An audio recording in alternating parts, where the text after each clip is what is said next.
তো দিনটা ছিল 13ই ডিসেম্বর। আর আমি আর আমার বাড়ির ফ্যামিলি সবাই মিলে রেডি হয়ে নিচ্ছিলাম, কারণ আজকে যাব আমরা সবাই মিলে মায়াপুর ঘুরতে। আর এদিকে রিনিউ ওর ব্যাগটা ঠিক করে দেখে নিচ্ছিল যে সবকিছু ঠিকঠাক নিয়েছে কিনা। তারপর আমরা সবাই মিলে রেডি হয়ে বেরিয়ে পড়লাম মায়াপুরে যাওয়ার উদ্দেশ্যে।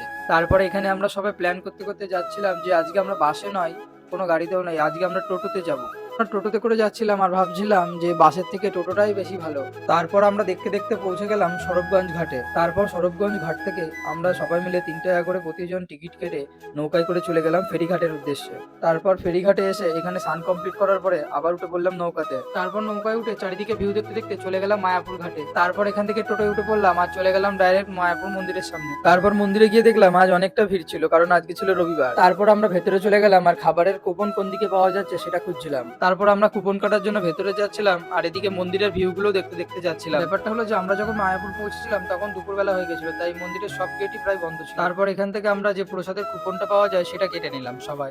কিন্তু আজকের ভিড়টা দেখে আমরা সবাই প্রায় একটু অবাকই হয়ে গেছিলাম, কারণ এর আগেও আমরা মায়াপুর এসেছিলাম কিন্তু এত ভিড় একদিনে আমরা দেখিনি। আর এখানে খাবারের কুপনে তো মারাত্মক ভিড় ছিল। তারপরে আমরা বসে পড়লাম কুপনের লাইনে আর দেখতে দেখতে খাবার দেওয়া শুরু হয়ে গেল। আর এখানকার সবচেয়ে বড় ব্যাপার হচ্ছে এই খাবারটা খেতে না দারুণ লাগে। তারপর খাবার খাওয়া কমপ্লিট হওয়ার পরে আমরা সবাই চলে গেলাম একটু ঘুরতে বাইরে। আর এটাই হলো সেই এশিয়ার সবচেয়ে বৃহত্তম মন্দির, সব থেকে শান্তির জায়গা মায়াপুর ইস্কন মন্দির। তারপরে আমরা চলে গেছিলাম মায়াপুরের মন্দির দর্শনে, কিন্তু সেখানে ভেতরে কোন রকম ক্যামেরা এলাও ছিল না, তাই কোন রকম ভিডিও করা সম্ভব হয়। তারপর কিছুক্ষণ ঘোরার পর চোখে পড়লো দুখানা হাতি বেরিয়েছে মায়াপুর পরিদর্শনের জন্য, যেটা অনেকদিন আগে এসেও একবার দেখেছিলাম।